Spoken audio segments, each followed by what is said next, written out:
Today, Starmer outed in the Sun newspaper, the excellent Jack Elsom's column. We had him on just now.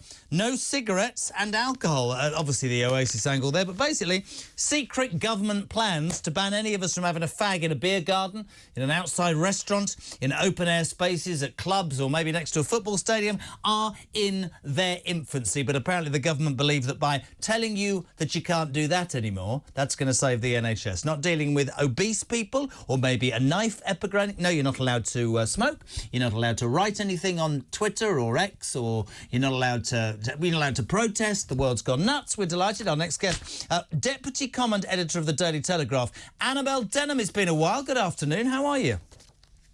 Good afternoon, Jeremy. I'm very well, thanks. How are you? I'm all right. No, I'm not sure I'm enjoying my life in Starmageddon's nanny state. I mean, the extraordinarily good article from Jack Elsom in the Sun today. What do you make of this, Annabel?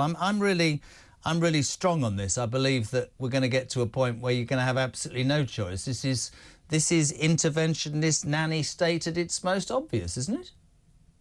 It is indeed. Look, I don't think we should be altogether surprised that Labour are picking up the tobacco and vapes bill after the Tories were forced to shelve it when Rishi Sunak pulled off that political masterstroke of calling an early general election that most of his MPs weren't prepared for. This is a government that's run by a self-proclaimed socialist.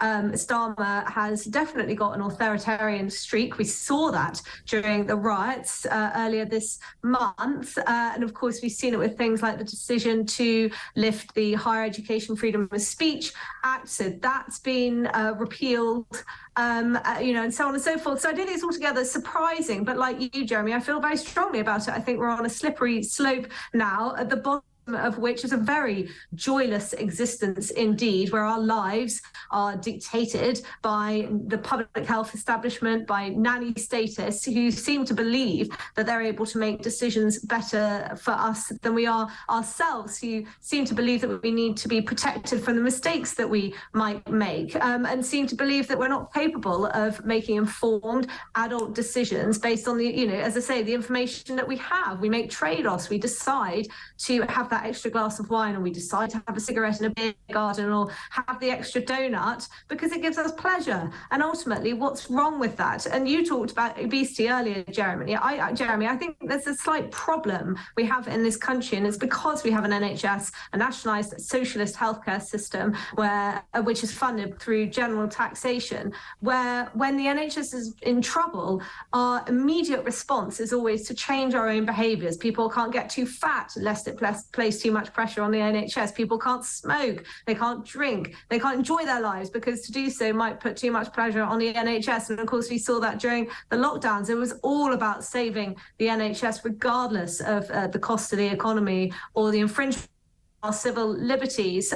But no, I think, it's difficult to see a future, maybe 50, 100 years from now, where tobacco hasn't been banned outright. The Tories had their gradual ban. Now Labour want to toughen up that legislation. And I imagine they'll do so with very little opposition indeed. It's interesting, isn't it? An infringement of our rights as human beings to make our own decisions, or, we're going to be told what's right for us because we don't know. But I think there's another issue here, and I thought Nigel Farage was spot on. I loved the clip because he didn't let Julia Hartley-Brewer say anything. But he pointed out that this is an absolute massive kick in the teeth for the hospitality industry that suffered so much during COVID. And many landlords, heard earlier today, have spent thousands of pounds decking the gardens of their pubs out with screens and netting and tents, and also so people can sit out there and eat.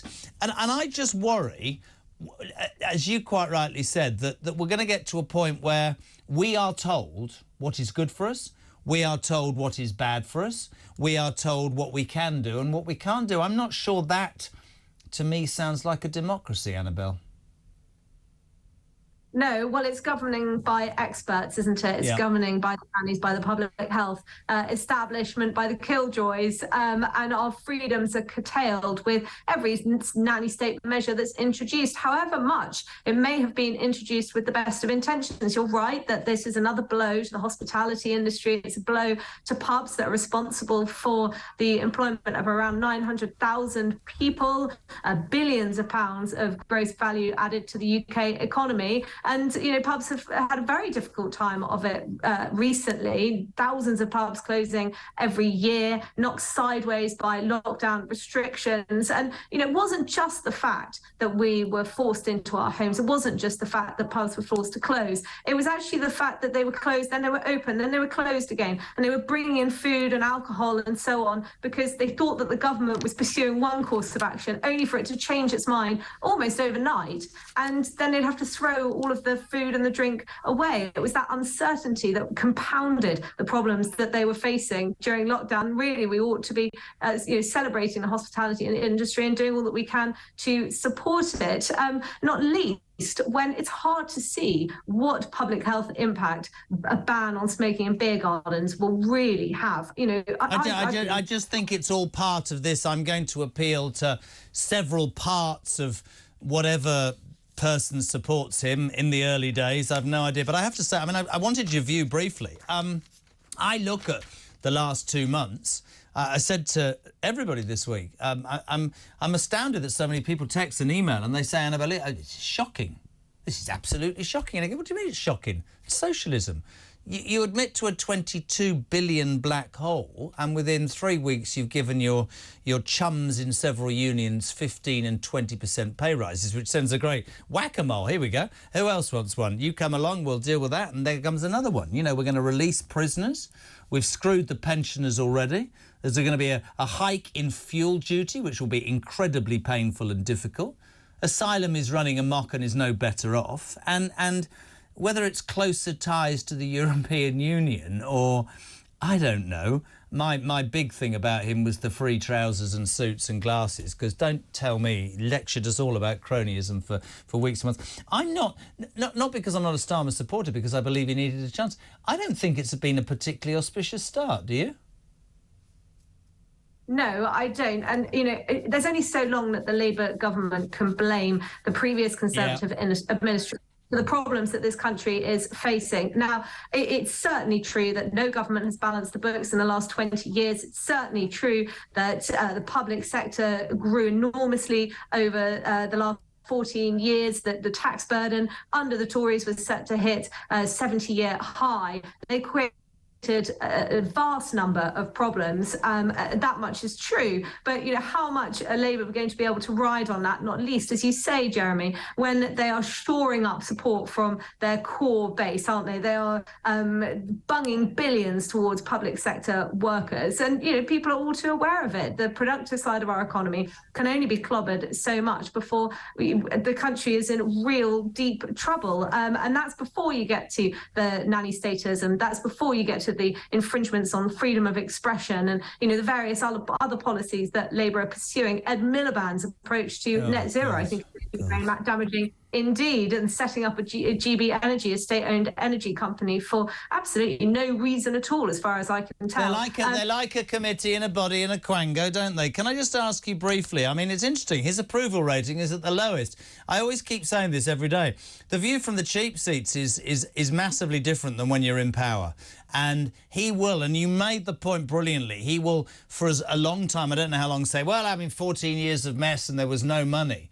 I remember during the election campaign, you know this because you're in the same business, we're in Purdah, we can't show, you should vote here, we have to be very straight down the middle. Just remember every day, Annabel, thinking to myself, you cannot promise everybody everything to make their lives better unless you give an idea of how you're going to pay for that. And all the people who got due, but let's make the point, they got less votes than they did under Corbyn. So, if 34% of the country vote for you, that means 2/3 of this country didn't want you. That says something about our electoral system. But it's just stuff being sneaked in that wasn't in the manifesto.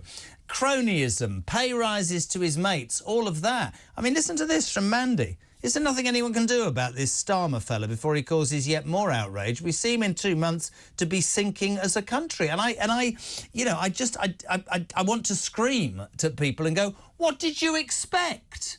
There's no money tree. There's no perfect answer. And I am not in any way sticking up for the shambles that the Tory government was at the end. And actually, it makes me even more mad because their incompetence, right, their total incompetence has allowed this to be foisted upon the British public. No, that's right. I think in the end, the British electorate had just had enough of the Tories. They had enough of the chaos. They had enough of the incompetence, the fact that they appeared completely rudderless, the fact that they had abandoned conservative principles almost altogether. And people just simply wanted change. And they thought, how bad can Keir Starmer be? And, you know, the Labour leader, the Prime Minister's Ming-Vast strategy ultimately worked. He said very little deliberately during the election campaign. And I think many people were lulled into a false sense of security that really all Labour would do would continue with the Tory strategy of managed decline. And unfortunately, you know, it's turned out not to be the case, and that they are pursuing a much more socialist agenda than anybody was really prepared for. And unfortunately, it's going to get worse. Now, you know, you can argue that Keir Starmer is trying to get the unpopular things out of the way as soon as possible. Yep. Painful budget, but you know, the problem, Jeremy, as far as I'm concerned, is that actually it's some of the measures that are popular when you poll the public, things wealth tax, that may come later, that would actually be even more damaging to our economy, that could lead to even more wealth and capital flight and, you know, all sorts of problems that, you know, that those are going to come later. So anyone who's hoping that this is the nadir, that things will only go up from the October budget, I think might be in for a nasty shock. Couldn't agree more. It's lovely, and I mean that to have you on. Deputy commentator, comment editor, I should say, the Daily Telegraph, Annabel Denham, thank you so much indeed.